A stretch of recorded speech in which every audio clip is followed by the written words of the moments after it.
Bago po tayo magumpisa, gusto ko po magpasalamat sa lahat ng masugid na sumusubaybay. Marami pong salamat sa inyong lahat. Lalo na po sa mga solid subscriber. At kung hindi ka pa nakasubscribe, pindutin ang button para sa ating story series. Marami din pong salamat sa mga masipag mag-share. Maligayang pagbisita at pagbabalik po sa ating munting channel. Narito na po ang karugtong ng ating istorya. Ika-111 na kabanata. Ang pagpapalusot at pangalawang bitag. Minaneho ni Alex ang kanyang mamahaling sasakyan sa kalsada. At iniwan ang mga sasakyan sa kanyang likuran. Bumalik siya sa Green Island Garden District, at ipinork ito sa harapan ng villa, bago pumasok at natulog. Nang sumunod na araw maagang bumangon si Alex, at gumawa ng kanyang almusal. Nang lumabas siya sa villa, na-surprise siya dahil nakita si Karen Young sa harapan ng kanyang gate. Hindi niya ito nakita ng matagal pero maganda pa rin ito katulad ng kanyang naaalala. Nag-aalangan itong humarap sa harapan ng pintuan, nag-iisip sa kanyang sarili. Nang makita niya si Alex, nabigla siya, at biglang huminto sa paggalaw. Ano ang ginagawa mo dito? Pagtatanong ni Alex. Wala siyang intensyon na papasukin ito. Ayaw niya kay Karen. Nang huling makita niya ito, ay niloko siya nito. Kung hindi siya nakita nila Sarah at ng iba pa, malamang ay napahamak na siya ng lubos. Nag-aalangan si Karen, at hindi makapagsalita. Alam niyang galit si Alex, pagkatapos ng lahat ng nangyari. Kaya naman hindi siya naglakas ng loob tingnan ito. Umaasa siya na ang galit nito, ay humupa na. Kaya nag-isip muli siya ng panibagong plano para makuha ang atensyon nito. Nabanggit ni Robert Miller. Sa mga hindi ko nakakakilala kay Robert Miller, siya po ang manager ng Metro Skybank. Na si Alex ang bumili ng pinakamahal na villa sa Green Island Garden District. Ang villa ay nabili sa halagang $40 million. Kung malaya si Alex bumili ng ganito, gaano kaya karami ang pera niya? Si Karen ay dumating sa villa maaga pa lang. At nakita niya ang magandang Ferrari sa labas ng villa ni Alex. Sobrang excited niya na halos mataranta siya. Pina-practice niya ang sasabihin kay Alex nang lumakad ito palabas sa pinto. Nang sandaling makita niya ito, nakalimutan niya ang pinaplano niyang sabihin. Kung wala kang sasabihin, pakiusap, huwag kang paikot-ikot sa harapan ng aking bahay, wika ni Alex at tumalikod para umalis. Alex, gusto kong mag-sorry sa iyo, wika nito, habang lumapit. Pasensya na, nagkamali ako, at dapat ay hindi kita niloko. Si Karen ay matalinong babae. Alam na ni Alex na sinadya niya iyon, kaya wala nang dahilan para magsinungaling. Kung magsisinungaling muli siya, ay baka magalit na ito ng tuluyan sa kanya, kaya mas mainam na aminin na niya ito. Sige, nakahingi ka na ng tawad. Pwede ka nang umalis. Ang pakikitungo nito ay medyo lumambot. Inamin na ni Karen ang kanyang kasalanan. Alex, wika ni Karen, at tumingin dito na may seryosong ekspresyon. Nang isinama kita, ito ay dahil pinilit ako. Mahinang ngumiti si Alex. May nagtutok ng baril sa iyong ulo, at pinilit ka na lukohin ako, sarkastikong tanong ni Alex.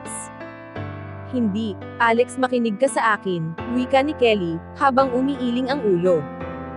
Humingi ako ng tulong sa iyo, para magpanggap na boyfriend ko, para isuko na ako ni James. Iniisip ko na magagalit si James kapag nahuli niya akong nakikipag-date sa iyo. Hindi ko inaasahan na lalo siyang magiging determinado na makasama ako. At nagpanik ako. Sa isip ko kapag gumawa ako ng mga bagay na higit pa, ay hindi niya matatanggap, at iiwanan na niya ako. Kaya nagdesisyon ka na lukohin ako, wika ni Alex na may katamtamang boses. Iniyo ko ni Karen ang kanyang ulo at tumango. Please, huwag kang magalit.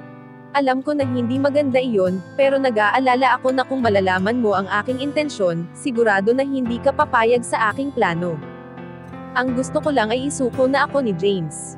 At hindi ko maisip kung ano ang tamang gagawin. Kaya may inilagay ako sa iyong alak. Pero huwag kang mag-alala, wala namang nangyari. Gusto ko lang umakting ng sexy, kasama ka, para magmukhang totoo. Nang dumating si Sarah at James, natuwa ako, dahil matagumpay ang plano, pero hindi ko na inisip ang iyong mararamdaman. Noon ko lang nalaman, nang makita ka kung gaano ka nasaktan.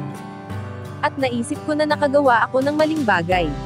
Pagkatapos marinig ang mga paliwanag ni Karen, hindi na masyadong nagalit si Alex dito. Nagplano ito na lukohin siya, at hindi nito ikinonsider ang mga magiging problema. Nakaramdam ako ng guilty, alam ko na mabuting tao ka. Kaya naman, hindi ko na hinihingi ang iyong permiso. Ginamit kita para magtagumpay ang aking plano. At iyon ay pagkakamali at kawalan ng respeto sa iyo. Nandito ako, para humingi ng tawad sa iyo, pasensya na. Sige, okay lang iyon, wika ni Alex, habang naniniwala na ito ay sincere. Hindi naman ito ganoon kaseryoso. Pinapatawad na kita. Ngayon ay makakaalis ka na. Hindi Alex, sobra ang aking nagawa, wika ni Karen. Paano ko mapapatawad ang aking sarili ng ganoon kadali? Pwede mo akong saktan kung makakatulong ito. Natutuwa si Karen sa ipinapakita ni Alex. Ang kanyang ugali ay lumalambot na, at hindi pa siya pwedeng umalis ngayon. Determinado siya na makuha si Alex. Hindi na talaga kailangan ang mga iyon, wika niya. Ipinaliwanag muna kung ano ang mga nangyari. At naiintindihan ko na hindi mo ito sinasadya, at isa pa, nangako ako na tutulungan kita, at iyon ang ipinunta mo dito. Sige, okay na ang lahat, kailangan mo nang umalis ngayon. Maraming salamat Alex, nagpasalamat siya ng marangal, napakabuti mo. Nagpatuloy si Karen, Alex yung tungkol sa ipinangako mo. Bakit ano? Pagtatanong nito. Pakiramdam niya ay parang nagukay siya ng malaking butas para sa sarili niya. Inisip ko na ang mga sexy na ikinilos ko sa iyo, ay makakapagpasuko kay James, pero hindi. Mas lalo pa siyang naging agresibo. Ang pagbisita niya ay naging mas madalas. At lagi siyang nasa bahay, ginagamit ang aking magulang para makuha ako. Napaisip si Alex, nagtanong ito, habang nakatingin. Ano ang gusto mong gawin ko? Kung gusto mo sasabihin ko sa kanya kung sino talaga ako, at susuko na siya kapag nalaman niya kung sino ang kanyang kaharap. Pagkatapos noon ay pwede na tayong maghiwalay. Hindi, ayaw mong ipakita ang totoo mong pagkatao, wika nito.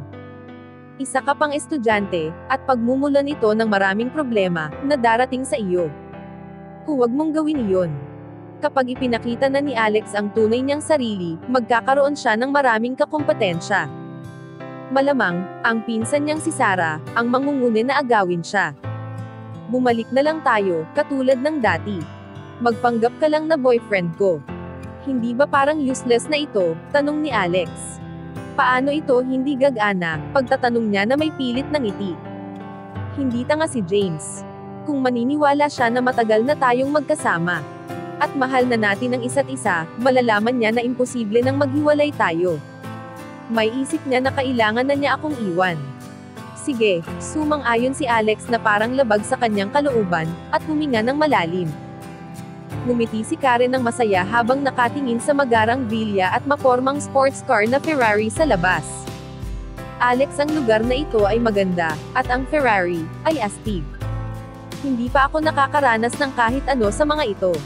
Kung gusto mo talaga ito, bakit hindi mo subukan na umupo sa loob, suggest ni Alex. Dahil si Karen ay nagpakita ng interes, naramdaman ni Alex na hindi maganda kung hindi niya ito ipapakita. Talaga, ipapakita mo, pagtatanong nito. Ang kanyang mga mata ay kumikinang sa pananabik. Gusto ko talaga malaman kung ano ang pakiramdam maupo sa Ferrari. Mabilis niyang sinubukan buksan ang pinto ng sasakyan. Pero kahit anong pilit niya, ayaw nito bumukas. Natakot siya na baka may masira dito. Awkward na ngumiti siya kay Alex at nagtanong. Bakit ayaw bumukas ng pinto? Dahil hindi ko pa ito binubuksan, sagot nito.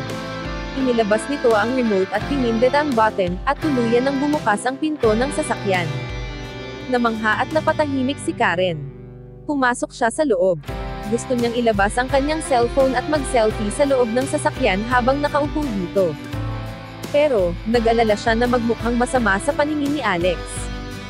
Tumaway siya kay Alex at sinabi, Alex, pumasok ka rin. Okay, pumayag siya, at napansin kung gaano ka-feel at home si Karen habang nakaupo sa kanyang sasakyan. Tumawag ako kay manager, at sinabi ko na may sakit ako, wika niya kay Alex. Kung malalaman ng manager ko na wala talaga akong sakit, siguradong mapapahamak ako ng gusto. Pwede bang ipasyal mo ako sa Wonder Plaza, at ibili ng damit? Masyado kasi akong busy at wala ng panahon para mamili. At walang magdadala sa akin doon upang makasama. Sige, sagot ni Alex. Hindi niya kayang tumanggi, lalo na't maayos itong humihiling at nagsasabi. Ilagay mo ang iyong seatbelt at aalis na tayo. Pinaandar ni Alex ang Ferrari sa mga eskinita ng syudad. Mas mabilis ito kaysa sa ibang sasakyan. Ang mga ibang driver ay iniiwasan siya, natatakot masagi ang mamahaling sasakyan. Relax lang si Karen, at komportable, nakasandal ang kanyang siko sa bintana, at nakatingin sa mga nilalagpasan. Ito ay nakakagalak, pakiramdam niya, siya ay isang importanteng tao. Nakarating sila sa Wanda Plaza sa loob ng kalahating oras. Hindi pinapayagan mag-park ang mga sasakyan sa plaza. Pero nang makita ng security chief ang Ferrari, pumayag itong makapasok. Ang Ferrari ay naka-attract ng maraming tao sa plaza. Pinark ni Alex ang sasakyan at lumabas sila. Ang lahat ay nagulat nang makita ang kanyang pananamit. Paano ang isang katulad niya na may mahirap na kasuotan, ay nakakapag-drive ng Ferrari? Masyado itong malayo sa katotohanan. Pero ang mga tao sa crowd ay nagbibigay ng daan kay Alex at Karen. Naglakad sila sa mall, at si Karen ay bumili ng ilang damit. Ang lahat ng ito ay binayaran ni Alex. Alas 11 na ng tanghali nang matapos silang mag-shopping. At inaya ni Karen si Alex na mag-lunch. Nakapunta na ako dito, wika ni Karen, habang papasok sila sa restaurant. Ang pagkain dito ay masarap. Karen, habang papasok sila sa loob. Isang boses ng babae ang tumawag. Biglang kinabahan si Karen, at nang tumingin siya, nakita niya ang kanyang mama, na nakatingin sa kanya ng may masamang ekspresyon. Ang kanyang papa, at si Sarah, kasama si James ay nakaupo kasunod nito. Hanggang dito na lang po muna. Sana po, ay nagustuhan nyo ang ating story series. Sa mga bagong tagapakinig, mas okay po kung mag-uumpisa kayo sa episode 1. Maraming salamat po sa pakikinig. Pwede po bang humingi ng subscribe? Bilang pagsuporta sa ating munting channel. Hanggang sa susunod po muli. Stay safe and God bless.